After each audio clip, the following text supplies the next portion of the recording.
Now, hold on. It's not that easy. You've got to earn your mark by doing something big for something bigger than yourself. Someday you'll all make your mark, and I can't wait to see it.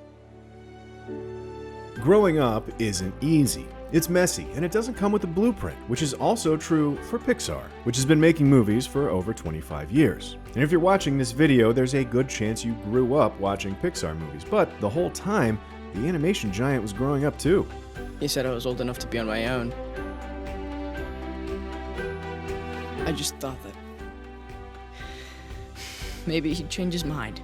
By slowly but surely perfecting the coming-of-age movie, here is how Pixar came of age.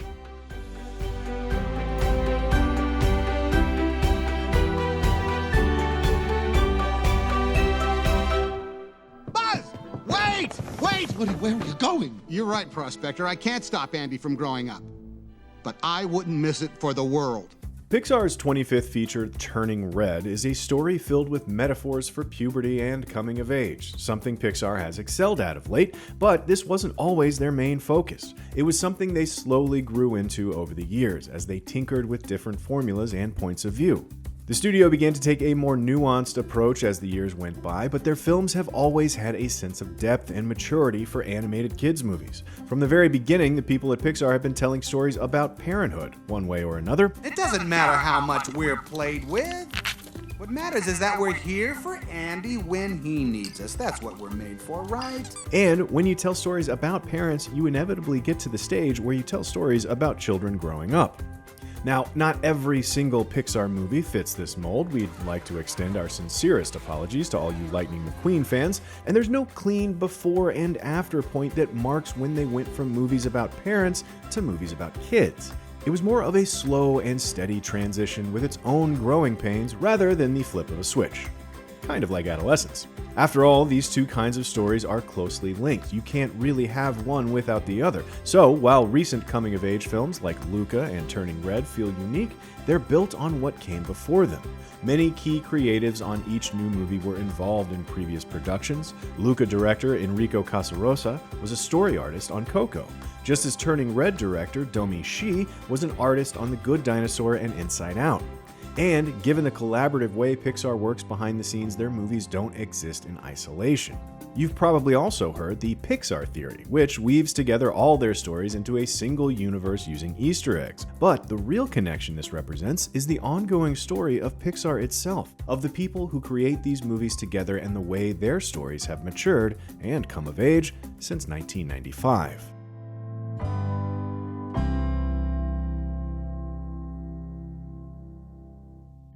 This is about Dash. You want to do something for Dash? Then let him actually compete. Let him go out for sports. I will not be made the enemy here. You know why we can't do that. Because it'd be great! This is not about you! Parenthood is built into Pixar's storytelling DNA, whether through literal parents, surrogate parents, or even metaphorical ones. It goes all the way back to the original Toy Story in the mid-90s, a movie that seems simple by later Pixar standards, but one that creates a meaningful character arc for Buzz Lightyear by having him realize that his purpose is to make Andy happy. Of course, the Toy Story films aren't a one-to-one metaphor for toys as parents. The most powerful moment in Toy Story 2 is about Jessie being abandoned by her owner, which can also be read as a story of a child being abandoned by a parent or guardian. If anything, this gray area links Pixar's parent and child narratives even further. However, once you get to Toy Story 3, Andy is ready to go to college, and the toys have to figure out their purpose without him. A story that continues in Toy Story 4 when Woody has to adjust to his new life as an empty nester, and he learns to have adventures again in his middle age. If you watched the original Toy Story as a kid, there's a good chance you grew up alongside Andy. Maybe you saw Toy Story 3 around the time you left for college, and by the time Pixar made Toy Story 4, some of you original fans may have even become parents. But the Pixar meta-narrative is no secret, and it's not even all that unique, since a lot of the same viewers also grew up alongside Harry Potter. What is unique is the way many of these themes cross-pollinated and matured during Pixar's lifespan. It's one thing to make movies to entertain adult viewers who were once your core audience, but it's another thing to make movies for their kids and for them as parents, to help them both understand inevitable and messy teenage developments. But this shift wouldn't happen noticeably until well into the 2010s. There was still a long way to go and still different types of parenthood stories to tell. After Toy Story 2, the next 3 Pixar movies were all about parents. You had 2001's Monsters, Inc., in which Sully comes to care for Boo and learns to love the sound of children's laughter, basically warming up to the idea of becoming a parent. You had 2003's Finding Nemo, in which Marlin's worst fears come true and he loses his only surviving child, but he eventually has to learn that someday Nemo will in fact leave him behind and go out into the world on his own. And you had 2004's The Incredibles, which is about superhero parents raising superpowered children. While all 3 films are about parents learning to, well, parent, Finding Nemo stands out as the one where the child character has their own major narrative arc that's important to the story, with Nemo learning to accept his disability and turn it into an advantage. But it was still firmly a story told from a parent's point of view, since the film follows Marlin's perilous journey to find his son. This approach would be mildly subverted in 2007's Ratatouille, in which rodent protagonist Remy disagrees with his father about the true nature of rats and humans, in a story about finding your passion and your place in the world. However, Remy's relationship to his father isn't the core of Ratatouille, and it would still be a few years before a protagonist's dynamic with their parent was the central driving force in a Pixar film. Parenthood comes up again in 2009's Up through the lens of loss, with the reclusive Carl Fredricksen eventually and unexpectedly developing a close relationship with wilderness explorer Russell. But after the equally tear-jerking Toy Story 3 in 2010, Pixar took a number of significant steps with 2012's Brave. There are those who say fate is something beyond our command, that destiny is not our own. But I know better. Not only was Brave the first Pixar movie with a female lead, it was also the first one focused on a parent-child dynamic from the child's point of view. It follows 16-year-old Scottish princess Merida, who battles against her family's tradition. In an iconic scene, she literally bursts out of her cultural constraints when she enters an archery competition and essentially wins her own hand in marriage. However, the rest of the story is about Merida falling out with her mother, Queen Eleanor, and unleashing a curse by damaging an important family tapestry. I'd rather die than be like you! The curse turns her mother and her 3 younger brothers into bears, and in order to turn them back into humans in time, Merida must mend the bond torn by pride. Which she thinks is about repairing the tapestry, but she eventually learns is about being mature enough to repair her relationship with her mother. You're back! While Brave didn't really fit the traditional Pixar mold, it did fit many of the things parent company Disney had already been doing for decades with its stories about princesses, magic, and animals. Obviously, it's hard to avoid Disney's influence no matter which company you're owned by, but this wasn't so much Pixar stepping out of its own comfort zone as it was them stepping into somebody else's. However, in 2015, Pixar released not 1 but 2 films that not only took the studio back to their roots, but marked the clearest change yet in how these stories were told, with Inside Out and The Good Dinosaur.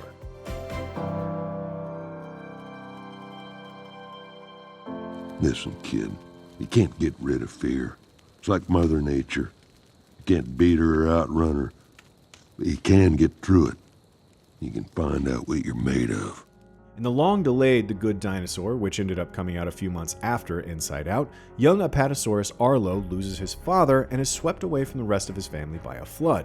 While finding his way back to them, he befriends a young feral child who he names Spot. While the film marked a number of big shifts for the studio, namely its use of photoreal environments, it also represented Pixar looping back on itself in an interesting way. The story of The Good Dinosaur is not all that different from Finding Nemo, in which a kid is separated from his one surviving parent, only this time, the movie follows the kid finding his family rather than the other way around. Familiar territory? Sure.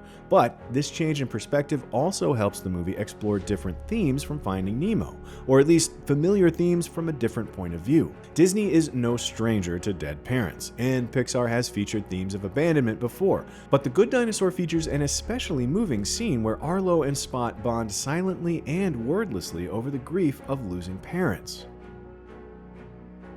Dead parents may be a well-worn Disney trope, that doesn't mean they're easy to get right.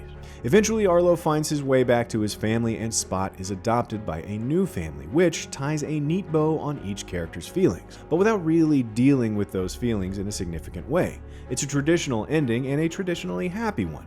It's also simple. Some might say too simple. And while the best recent Pixar movies are easy to understand, they aren't necessarily simple, which is what makes the Good Dinosaur's 2015 peer, Inside Out, feel like such a landmark for the studio. Development on both films began around the same time in 2009, but Inside Out plays like Pixar's first time breaking new ground in several years.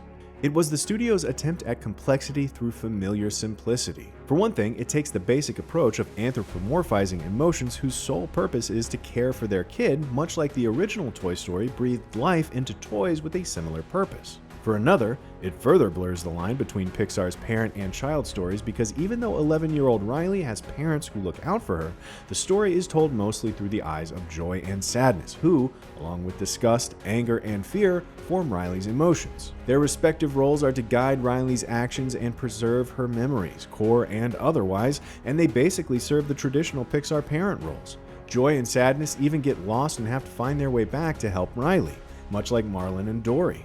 But when you take a step back, the bigger picture is a little more complicated than a linear adventure. While the emotions are parent-like in function, they're manifestations of Riley herself and her internal struggles. When she moves to a new city, leaves old friends behind, and has emotional experiences she can't fully understand, her real parents certainly try to help her. But this is a story in which, for a brief period, they can't. According to a 2015 interview, Inside Out was director Pete Docter's attempt to try and figure out what was going on in his daughter's head when she turned 11 and became more reclusive and quiet. It's a story in which Riley becomes numb and depressed and closed off to other people. And it's about learning to work through her issues on her own, even though eventually her parents help her to come to a better understanding of herself just by showing her that they care. Inside Out works because it takes something as complex as conflicting emotions and represents them visually both for child audiences and for parents who might be looking for a better way to understand their adolescent children, or for a way to better explain their complicated feelings to them. The film ends with joy and sadness, once seen as mutual exclusives, creating a melancholy core memory together. A new kind of experience for Riley as she matures and navigates more complex feelings in her formative years.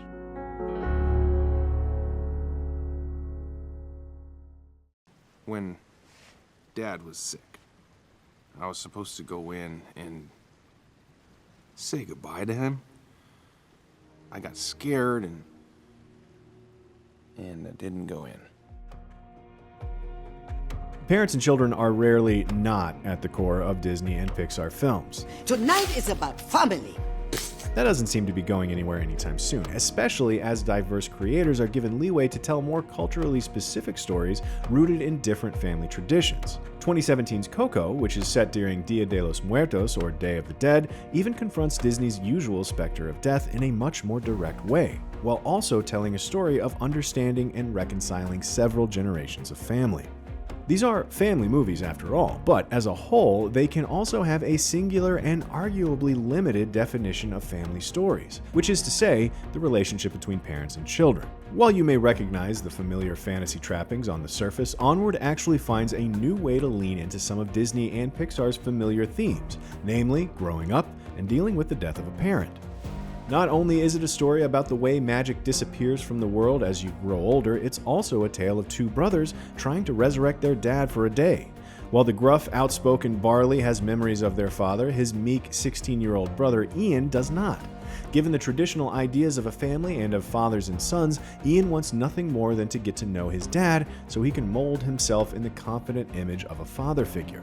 However, what's disguised as an adventure quest to retrieve a magical object soon reveals itself to be a much more touching and intimate story about growing up sooner than you're ready, and recognizing the complicated role older kids are forced to occupy as parent figures in the younger siblings' lives, even before they understand the responsibility.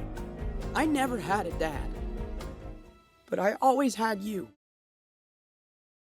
In 2021, Pixar's coming-of-age movies moved even further away from traditional family stories. Parents are a big part of Italian fantasy adventure Luca. Luca's mom and dad feature throughout the film, as does Giulia's father. And the absence of Alberto's father is central to his character. But ultimately, the story of these three children isn't wholly dependent on their parents. On one hand, Luca is a coming-out metaphor that uses Luca and Alberto's aquatic transformations to tell a story about fear and shame. Sea monster! Did you hear that? This way! Luca? And eventually, acceptance. On the other hand, it's a story about the relationship between three young kids, aged 12, 13, and 14, tender ages where everything feels in flux. It's about friends who grow closer, who learn to understand each other, who fall out over petty jealousies they can't put into words, but who eventually mature and reunite. 2022 saw Pixar return to many of the themes it already tackled, albeit in a brand new energetic packaging with Turning Red. But it took moving away from familiar formulas to explore more details and nuances of these kinds of stories before they could come back around and fine-tune another tale of parents and children. In Turning Red, a mother-daughter relationship is central once more, as is the weight of culture, tradition, and family, but so is the idea of an overprotective parent needing to let their child be the person they were meant to be. But the movie that Turning Red most resembles might actually be Inside Out. The two films could not be more different in terms of plot and visual approach. In fact, on the surface, Turning Red feels more in line with Luca, since it also uses magical transformation to tell a story about puberty, friendship, and self-acceptance. However, where Luca and Alfredo's transformations are triggered by water, by something external, Maylin's transformations are brought about internally, when she experiences intense emotions of any kind. And at the age of 13, every emotion can feel pretty intense. Not only does Maylin have to work through conflicting emotions, first learning to control them before eventually accepting them and accepting her inner red panda as part of herself, but she and her mother Ming both have to accept that change is inevitable, especially at this stage of Maylin's life as she prepares to grow up and become her own person. Turning Red is the perfect culmination of Pixar's journey telling stories of kids and parents, and telling stories for kids and parents because it's about a parent and child recognizing parts of their own stories in each other. Maylin's mother may not literally come of age the way Maylin does, but the story ends up being about a mother and daughter coming to a better understanding of each other and themselves in a way that mends their relationship going forward. The people telling these stories were kids once too. Many of them have children of their own, and some even had kids while working at Pixar, so it makes sense that the studio's approach can't be neatly divided into parent stories and kid stories. Some are told from one point of view or the other, but eventually they go hand in hand. So no matter who Pixar's protagonist is, whether it's Woody or Andy, Marlin or Nemo, Joy or Riley, or Ming or Maylin, the story feels universal, even if it's specifically about a 13-year-old or a fish or a toy. Because every Pixar character always ends up learning something that makes them better. Not in isolation, but better to their kids, better to their siblings, better to their friends, better to their parents, and even better to themselves.